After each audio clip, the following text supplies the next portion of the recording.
You've probably heard of the 4% rule.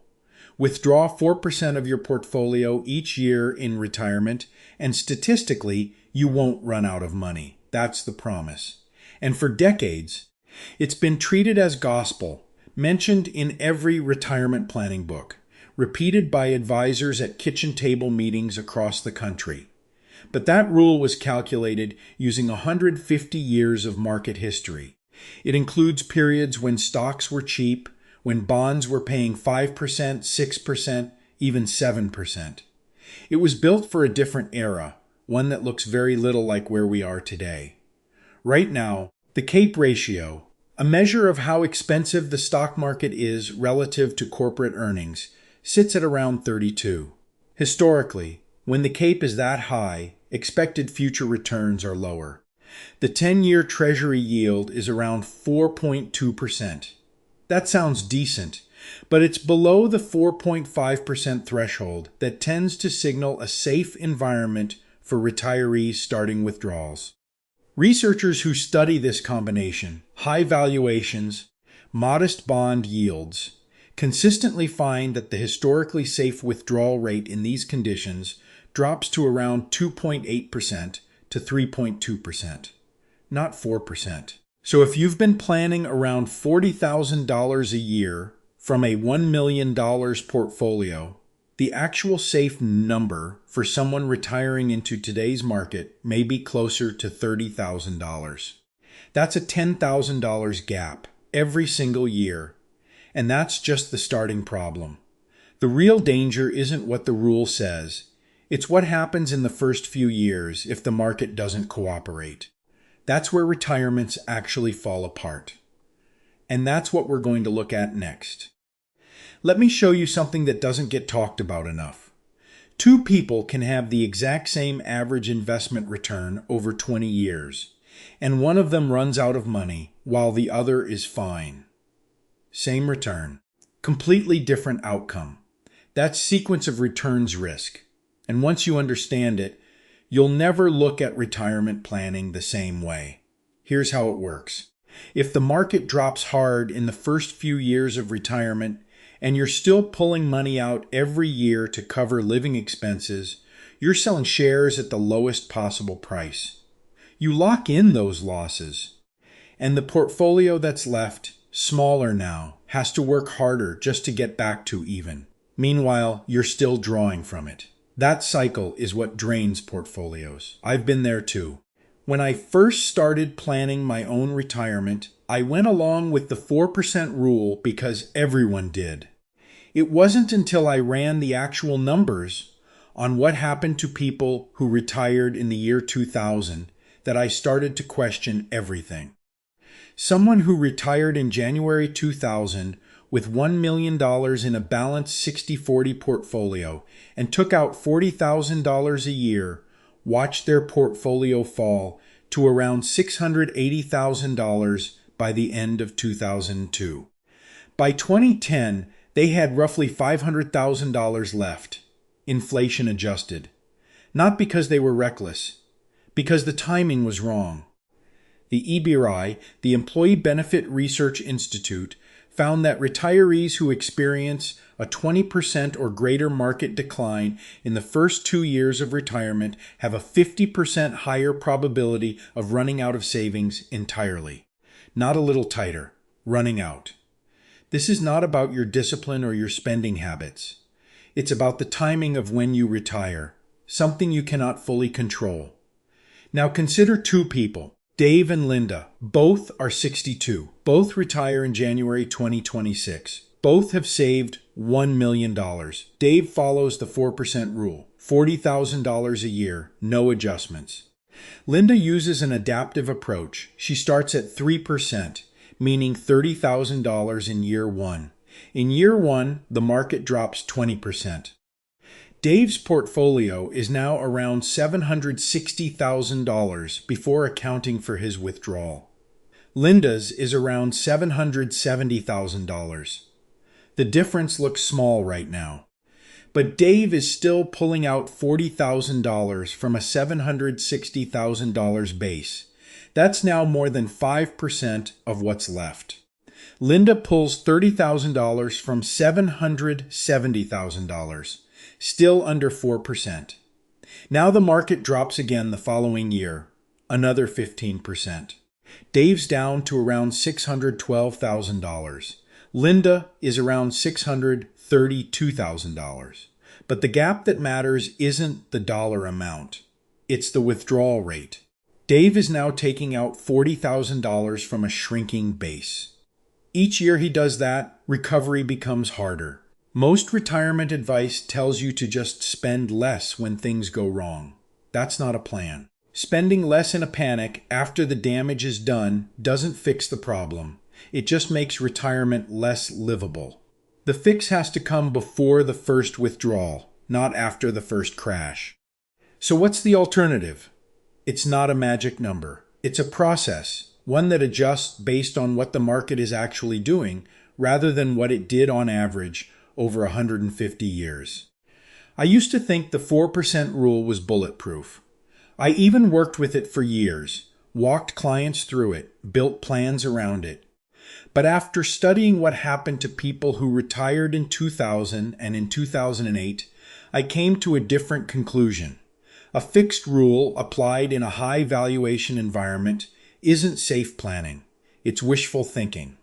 The framework that actually holds up has three parts. First, you set your baseline withdrawal rate using where the market is right now, not where it averaged out over 150 years. The two numbers you look at are the CAPE ratio and the 10-year Treasury yield. When the CAPE is above 30 and bond yields are below 4.5%, research suggests starting at 3%, not 4%. That's your adjusted baseline. Second, you set a guardrail.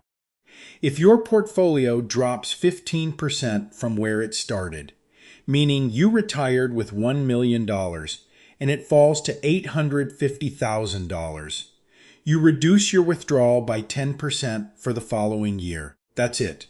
One rule, one automatic adjustment. Third, every year you take a fresh look. You check your current portfolio value, your remaining life expectancy, and whether inflation warrants an adjustment. If the portfolio has recovered above its starting value, you can modestly increase withdrawals, but never above your original baseline rate. Let me make this concrete. Say you retire with $1 million using this framework. Your baseline at 3% is $30,000 in year one. Now the market drops 20%. Your portfolio falls to $800,000 before your withdrawal. The guardrail triggers. You pull back to $27,000 instead of $30,000. Under the 4% rule, Dave is taking $40,000 from that same $800,000. That's a 5% withdrawal rate on the remaining balance, and it's pulling harder on a portfolio that's already been hit. The difference between $27,000 and $40,000 might not sound catastrophic in year two, but compounded over a decade of a down market, that gap determines whether Linda still has $550,000 or Dave is staring at $350,000 and wondering how much longer the money will last. I remember a client who retired in 2000 with $800,000. Solid career, careful saver. He followed the 4% rule, $32,000 a year. By 2003, he was calling me in a real panic. His portfolio had dropped more than 40%, and he was still pulling $32,000 because that's what the plan said. That's when it became personal for me. A number on a page doesn't account for the timing. You might be thinking this sounds like a lot to manage, but the framework doesn't require you to predict anything. You're not guessing what the market will do. You're reacting to what it's already done. One number tells you when to adjust, a 15% drop. One action follows, reduce withdrawals by 10%. That's the whole system. The beauty is that it works because it's mechanical. It takes the emotion out of the decision. No panic selling, no freezing up, just a clear rule that kicks in when conditions change. One of the most common things I hear is, The market always comes back. It's always been fine long term. And that's true. But there's a version of that statement that's incomplete. And the incomplete version is what's dangerous. Let's look at what actually happened in two of the clearest examples we have. In 2000, the CAPE ratio was around 44, historically extreme. The 10-year Treasury yield was around 6%. Retirees who used the 4% rule that year watched their portfolios drop more than 50% by 2002. Many never fully recovered within the window that mattered most, the first decade of retirement. In 2008, the CAPE was lower, around 27, and yields were around 4%. That cohort eventually recovered, but they ended their first decade with significantly less wealth than they started with. The compounding they needed, it simply wasn't there. Today, we're sitting at a CAPE of around 32 and a yield of roughly 4.2%. That's not as extreme as 2000, but it's closer to 2008 than most people want to admit. And the starting point matters enormously for what comes next. Here's the part that puts this into sharp focus. According to the Society of Actuaries, a 65-year-old couple today has a 50% chance that at least one of them will live to age 92. That's a 27-year retirement horizon, potentially 30 years or more. A 30-year window is not the same as riding out a bad decade and waiting for things to recover. You are withdrawing throughout that entire period. The math of compounding works against you when you're pulling money out during the down years. And the longer the retirement, the more sequences matter. So when someone says the 4% rule has worked over 150 years, that's accurate on average. But your retirement isn't the average. It's a specific 30-year window starting right now. And the starting point of that window, the valuation level when you retire, may be the single most important variable in whether the money lasts.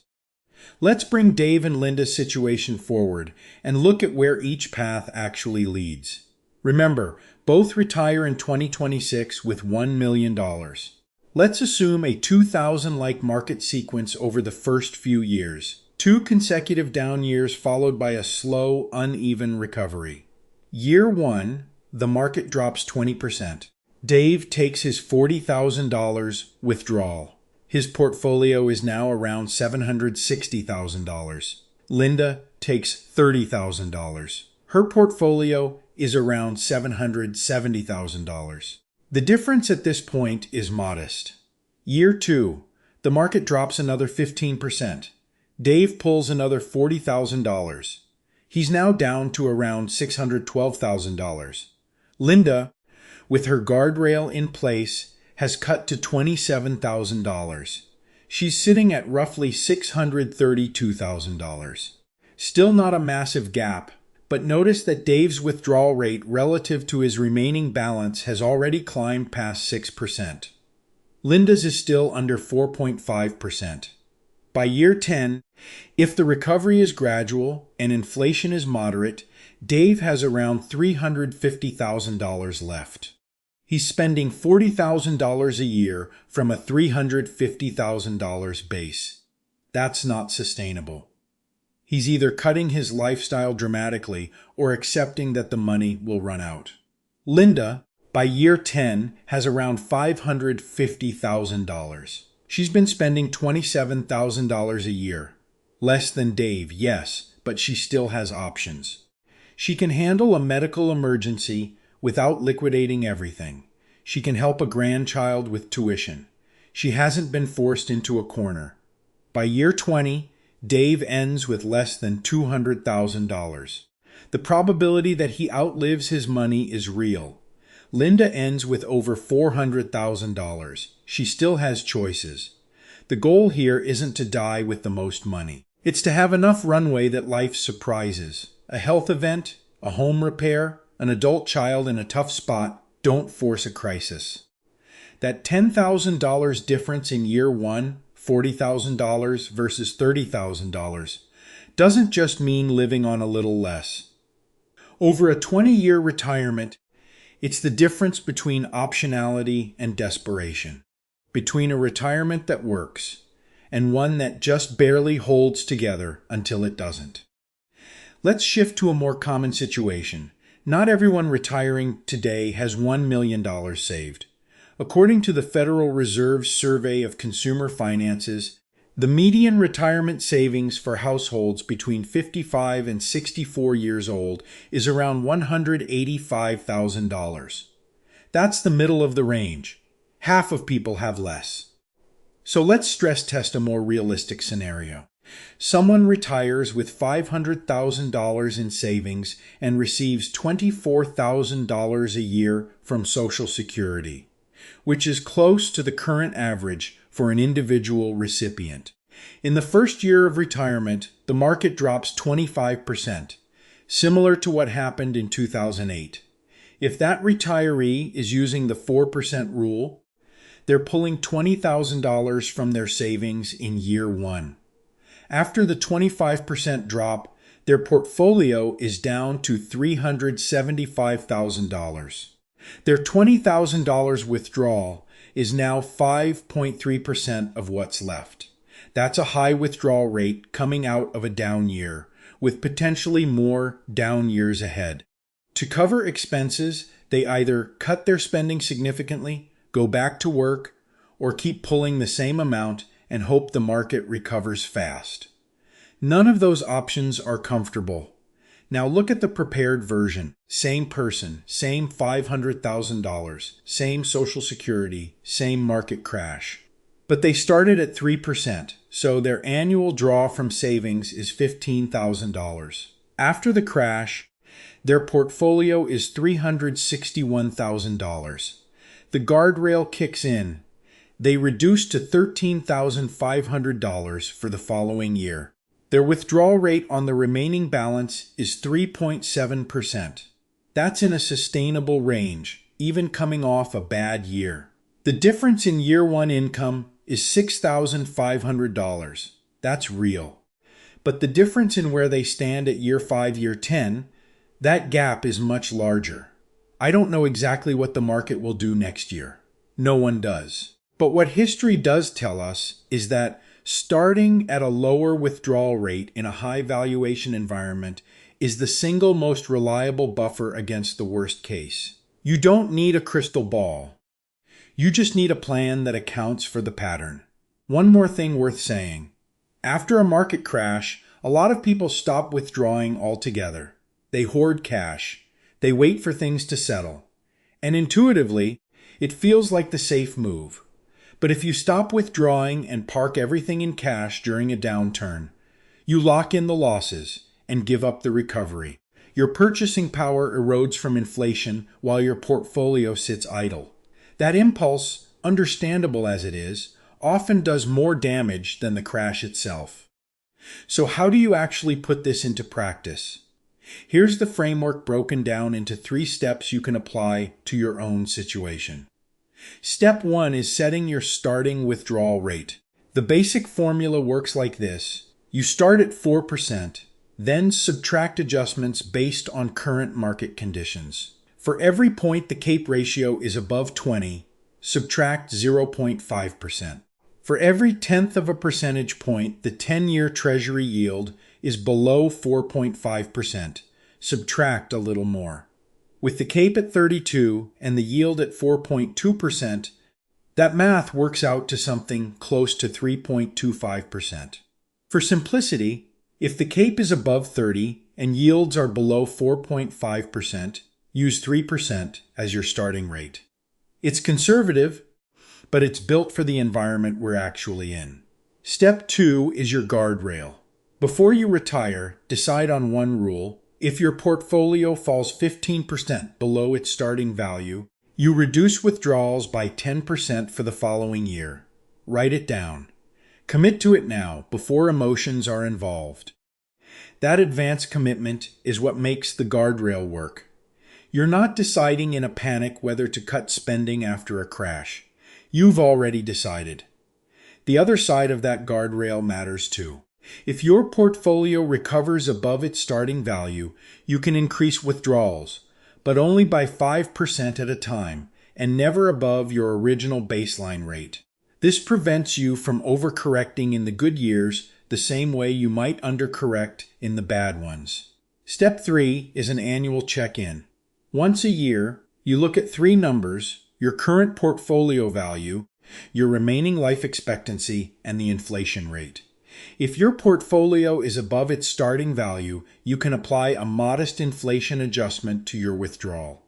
If it's below, you hold steady. That's it. This doesn't require a financial advisor or a complex model.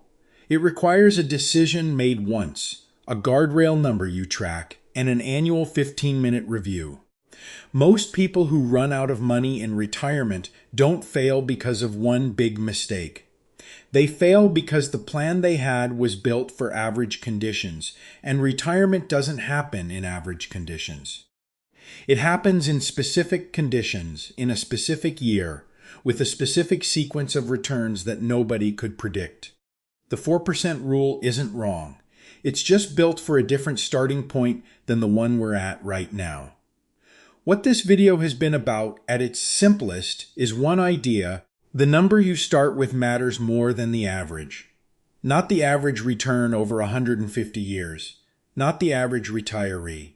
Your starting valuation. Your starting withdrawal rate. Those 2 numbers set the entire trajectory. You don't need to be a financial expert to use this framework. You need to know one benchmark, the CAPE ratio, and what bond yields are doing. And you need one rule, the 15% guardrail. That's the foundation. Start low. Set the guardrail. Check in once a year. Those 3 things don't guarantee perfection, but they give you a plan that bends without breaking when the market does what markets do. If this helped you think through your own situation differently, consider sharing it with someone who's a few years from retirement. The earlier they see this, the more room they have to adjust. And if you haven't subscribed yet, now's a good time. There's more to cover on this topic, and the next video builds directly on what we went through today.